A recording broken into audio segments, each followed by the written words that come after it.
Many killed as gunmen-military clash in Imo Easter Sunday.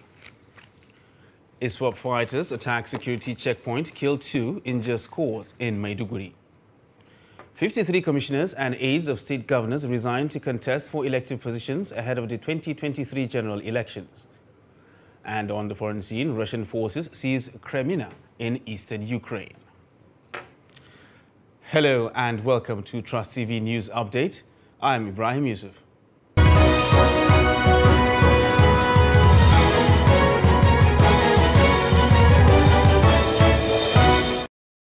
Now the news in full.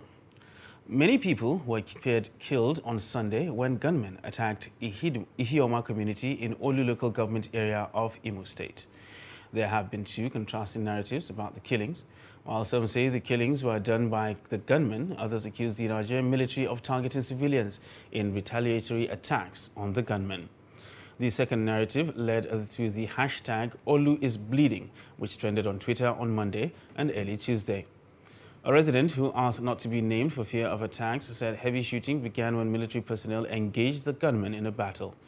The gunmen, believed to be members of ESN, the militant wing of the outlawed indigenous people of Biafra, IPOB, were said to be on a manhunt for members of the Ebu security network who reportedly arrived in the area last Saturday. It was learned that the gunmen were infuriated by the presence of the members of the security outfit in the area. And in a bid to exonerate itself from allegations of terrorism and other gruesome acts leveled against it by security agents, the indigenous people of Biafra, IPOB, has unmasked placed a reward for anybody who reveals the hideouts of gunmen terrorizing the southeast. While fingering some members of the Ebu security outfit as masterminding the insecurity situation in the zone, IPOB also accused some politicians who it alleged groomed the gunmen for selfish political reasons but have become uncontrollable. IPOB, in a statement by its spokesperson, Emma Powerful, named the sponsors and fake members of the Eastern Security Outfit, ESN, to include one Nigeria, Sky from Umutanzi, 2 men from Umuna, Wasara, Commander from Amagu, Gezek, Akiriko Ata, No One, Double Lion, and Uru. The group urged members of the public to report the underlisted names to it for prompt action. And now to politics, where in line with Section 84, subsection 12 of the amended Electoral Act, no fewer than 53 commissioners and other aides of state governors have resigned across the country to contest for elective positions in the 2023 general elections. This is just as members at the federal level, including Rotimi Amechi, Senator Chris Ngige, Abubakar Malami, and other heads of federal agencies who are eyeing elective positions are yet to tender resignation.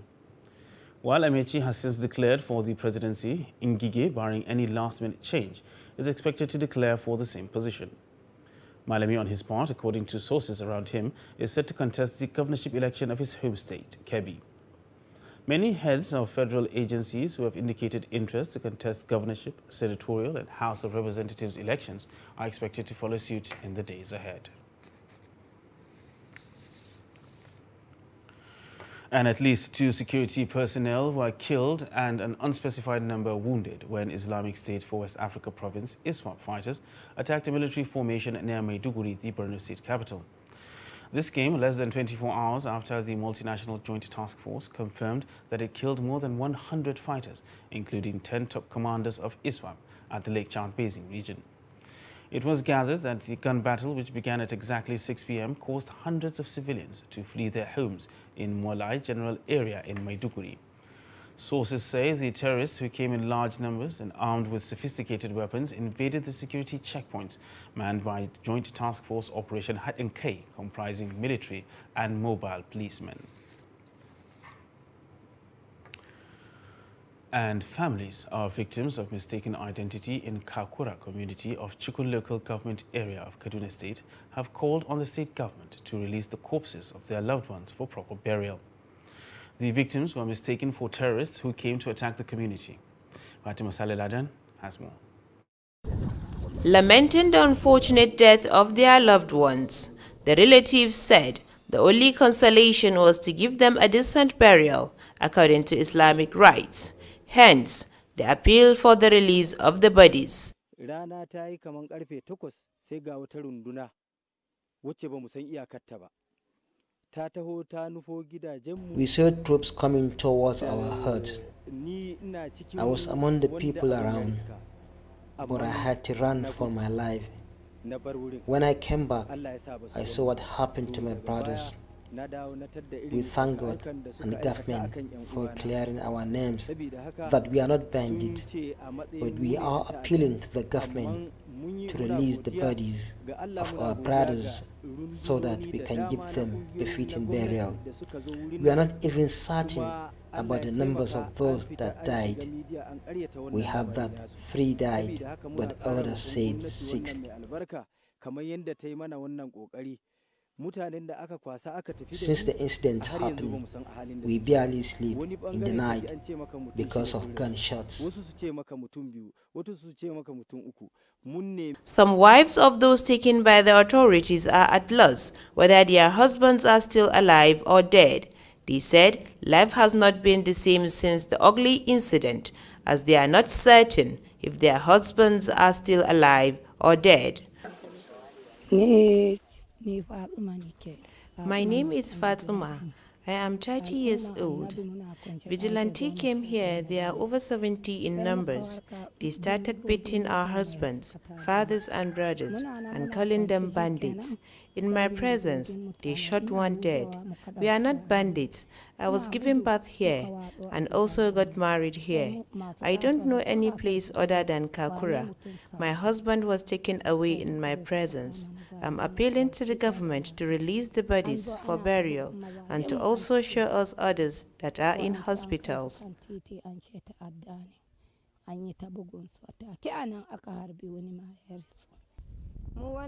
My father and brothers were among those taken away. We are in difficult situation. We have nothing to eat since the incident. My mother barely speaks due to shock. We thank the government, but we are also appealing to see our fathers and brothers.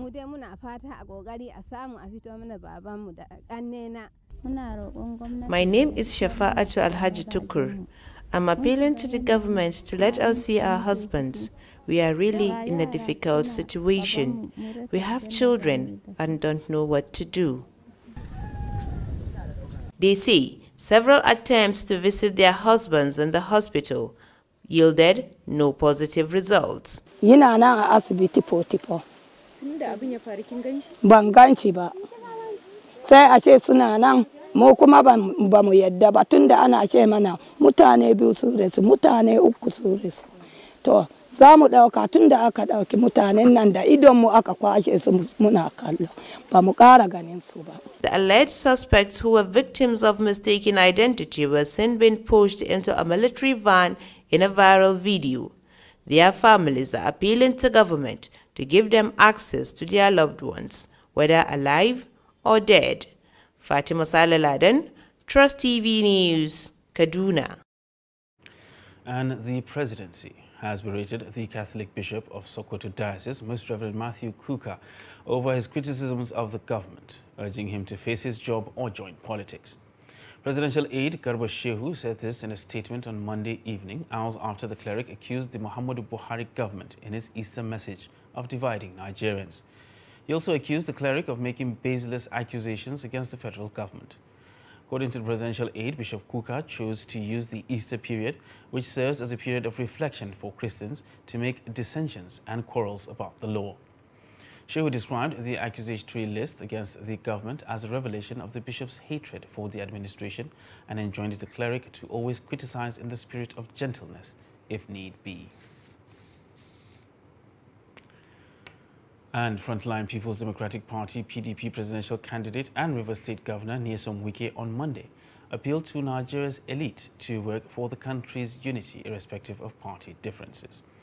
Governor Wike, who spoke in Kano during a courtesy call on his Kano State counterpart Umar Ganduje, said collective effort is needed from all to rescue Nigeria from its present state. Governor Ganduje, in his remarks, said he is particularly impressed by the diversity of Wike's presidential team, adding that it clearly demonstrated his belief in one Nigeria. We are flag bearers, the racial flag bearers for the 2023 election. Happy enough, I'm one of those who is contesting to make sure Nigeria becomes better. And right the wrongs of your party. I said, as a matter of honor and respect for my brother, I cannot just go and talk to my stakeholders first. You're watching Trust TV News Update. Still to come after the break. Residents of Gombe State find alternative source of power. This and more after the break. Do stay with us. To every politician, as the campaigns gain momentum and passions begin to rise, remember, the errors of your opponents do not make you a success. Do not run down your opponent and inflame passions to violence between and among your supporters. What counts is what you plan to do for the electorate and how you intend to relieve the sufferings and bring succor.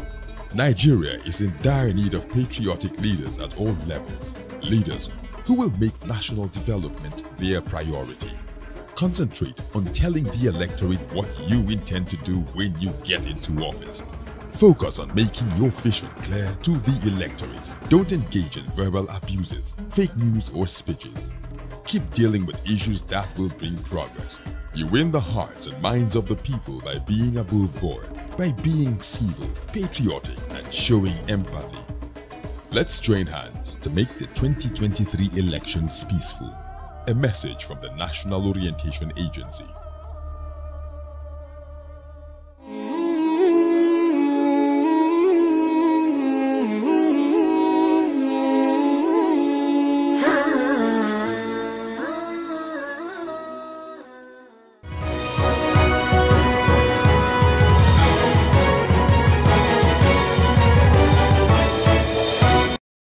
Welcome back, and thanks for staying with us on Trust TV News Update. Now look at our top stories. Many people were feared killed on Sunday when gunmen attacked Ihioma community in Olu local government area of Imo State. And at least 2 security personnel were killed and an unspecified number wounded when Islamic State for West Africa province fighters attacked a military formation near Maiduguri, the Borno state capital. Moving on to other news now, former Senator representing River South East Senatorial District, Senator Magnus Abbey, has officially declared to run for the governorship seat in the 2023 elections in River State under the All Progressive Congress, APC. Abbey made the declaration during the inauguration of Bola Ahmed Tinubu Vanguard in Gokana local government area of River State. Abbey's declaration came barely a week after 10 APC governorship aspirants loyal to the Minister of Transportation Chibuke Amechi signed an agreement to support whoever emerges as the party's standard bearer in the 2023 election. For anybody, what we need is a Rivers candidate that is known to the Rivers people, that has the capacity, that has the track record, that has the integrity to be able to deliver the kind of life that Rivers people expect. I think that is what Rivers people need tonight. And that is why I have said, and I want to repeat, that I, Senator Magnus Abbey, I will contest for the gubernatorial ticket of the All Progressive Congress. I have not said, and I will not say, that Senator Abbey must be the candidate of the APC in River State. Have I ever said so? No. I have always said, and I will repeat, if you have a fair, free, equitable contest, and somebody emerges from that process, I, Magnus Abbey, will support whoever emerges from such a process, and the person will win. But if you go and cook up a process that you are cooking up to exclude me, it is not me that you are excluding. They are excluding all of you. We don't agree. If they exclude all of you, can they win? No. They will not win. So it is not rocket science.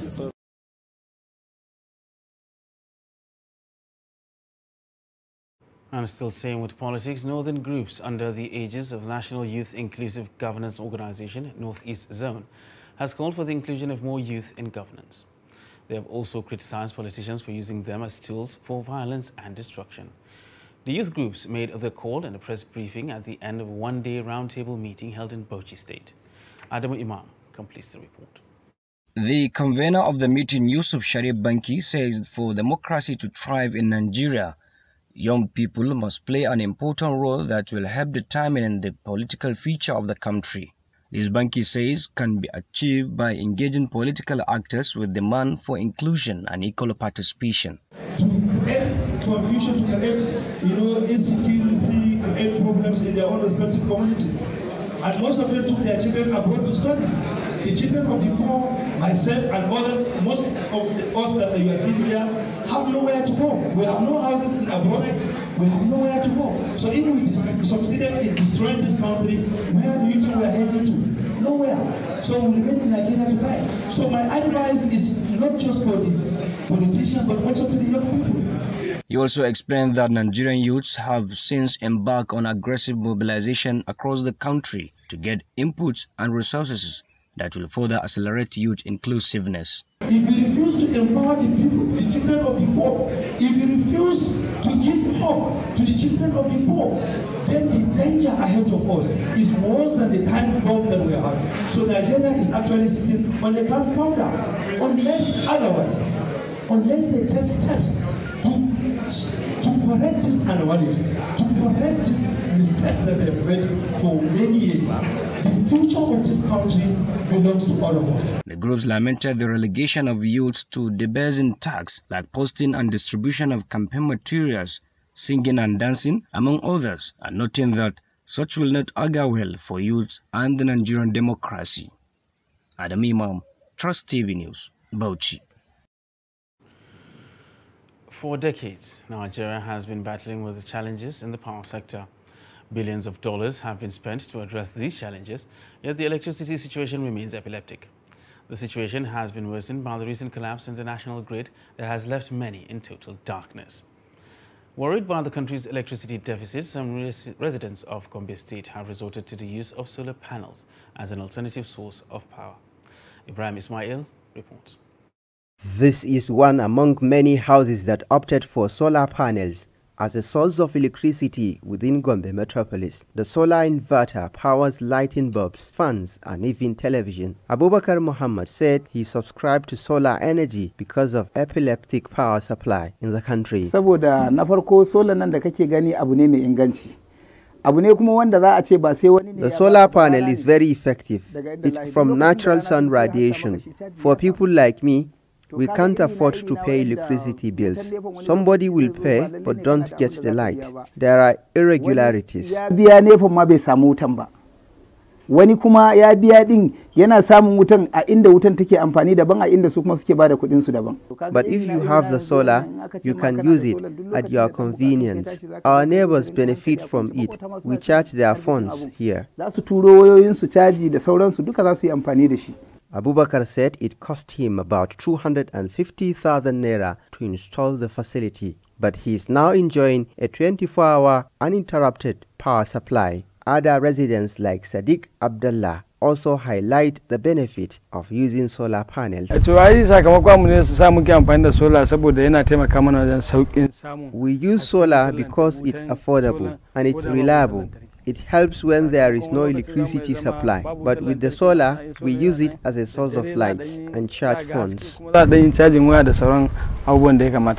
Analysts say solar panels provide one of the cleanest sources of energy, environmentally friendly. However, because of the cost of securing these panels, many lower-income earners cannot afford to install the system in their homes, a situation that calls for more efforts from government to address the epileptic nature of power supply in the country.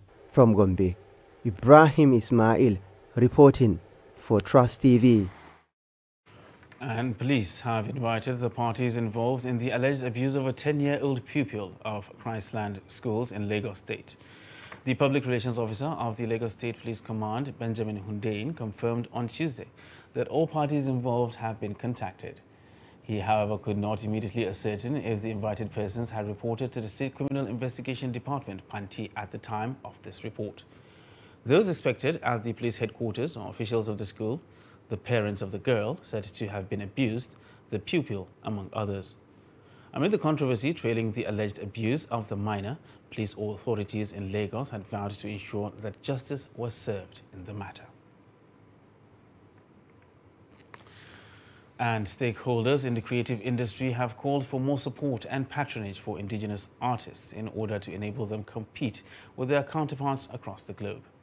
They made the call at an event to mark the 2022 World Art Day in Abuja. The report. The event, which is aimed at promoting the development, diffusion and enjoyment of art worldwide, drew artists from different backgrounds. Speaking to Trust TV, some artists say there's a need for Nigerians to recognize the talent of local artists and give them credit. There's a lot that we do that people don't really give us credit for. There's a lot we do people don't give us credit for, but the fact is we are still a part of the industry as a whole. Mustafa Musa and Saidu Hashim are artists who draw inspiration from happenings around them and tell their story through art. This is the situation of Nigeria. It's in chaos, in shambles, you know. It's bleeding. Mostly in modern Nigeria. This is the bloodshed that is happening, and this side, as you are seeing the bright colors, this is the future of Nigeria. This is the youth that are trying to make changes. Creatives, this goes out to the youth, everybody that is trying to make change in Nigeria. We are trying to shine the light back to what is happening. And this thing has been happening for so long, so that's why I use newspapers, like vintage newspapers. You can see it's from 2012 and it's still happening. The whole idea behind the work is that this is my own part, playing my part as regards to upcycling and recycling.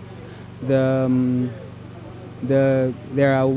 are stuff that I use that are scrap material from cardboard and plastic. These are batteries that are powering the machine. This is my favorite tea. This represents hard work of Nigerian and African women. This is just like an identity of the work made in Nigeria. So you get the whole concept. These inscriptions are inspired by the Nsibidi, the Igbo Nsibidi inscriptions. Yeah. The 2022 World Arts Day, which had the theme Bande Bharat, was also to commemorate the 75th year of independence and 150th birth anniversary of Rabindranath Tagore. And the 36 states of the Federation have warned the federal government not to tamper with funds accruing to them and the 774 local government councils in the guise of satisfying alleged $418 million London Paris Club loan refund-related judgment debts. Speaking through the body of Attorneys General of the Federation, the states said should the federal government proceed to make any deduction, it will be acting illegally and in contempt of their appeal challenging the judgment. The state said they were not party to any suit on the London Paris Club refund and thus were not liable to any person or entity in any judgment debt being relied on by the federal government. They gave the warning in an April 4th letter as part of their response to a November 11th, 2021 letter from the Minister of Finance, Budget and National Planning, advertising the commencement of deduction of the liquidation of the alleged judgment debts. The 36 states' reply was signed by the body of Attorneys General of the Federation, Interim Chairman Mayosore Onigbanjo of Lagos State, and Interim Secretary Dr. Abdul Karim Abubakar Kana of Nasarawa State, as well as the Attorneys General of Rivers, Abia, Taraba, Benue, Zamfara states, for and on behalf of all the states' Attorney General. Now look at the foreign scene, where Russian forces have seized the city of Kremina in eastern Ukraine, and Ukrainian troops have withdrawn from the city. The regional governor said on Tuesday. Kremina, a city of more than 18,000 people and about 100 kilometers southeast of the capital Kiev, appears to be the first city captured in a new Russian offensive in eastern Ukraine. The governor of Luhansk region, Sergei Gadai, told newsmen Ukrainian defenders had to withdraw. He said the troops have entrenched themselves in new positions and continue to fight the Russian army, which said Russia had attacked from all sides. While saying it is impossible to calculate the number of dead among the civilian population, the governor said official statistics put the dead at 200, but noted that in reality there are many more. And now for a quick look at sports, where chairman of Kano Pillars Football Club, Suraju Shaibu, has expressed deep concern over the recent violence in the Nigeria Professional Football League Match Day 23 encounter against Katsina United. Speaking exclusively to Trust TV, Shaibu described the event as an act of sabotage and assured that strict measures will be put in place at the Sani Abacha Stadium in Kano for future matches. He also appealed to the state government to keep up with support it has been according to the club and promised optimum results in return. It will be recalled that Kano Pillars were held to a barren draw by Katsina United, a result that angered fans who turned violent and damaged property at the stadium, including the bus of the visiting team. Has done between the relationship between Kano Pillars and Katsina United. To me personally, as the chairman, I'm not happy about it. I was highly embarrassed. And it has gone beyond me now. It has gone to the embarrassment of the entire Kano State people. No, we are going to look at all the areas. All the areas we are going to look into it and see where do we have problem and where are we going to learn. But first of all, we should have to abide by relocating to Abuja to play our home matches. Then from there, we will see what will happen. We are now going to enter into a serious situation and a serious challenge because we are far away from home. Even this week, when we are going to play Eimba, we have to stay in Abuja to play Sunshine Stars of Akure. So it's going to be a difficult situation for us, we, the management of the team, and also the Kano State government that is taking the financial burden. But I am pleading to the loving governor that he should continue what he's doing to Kano Pillars. And that wraps up Trust TV News Update for this hour. Don't forget, you can subscribe and follow us across all our social media platforms. I am Ibrahim Yusuf. Thanks for joining us.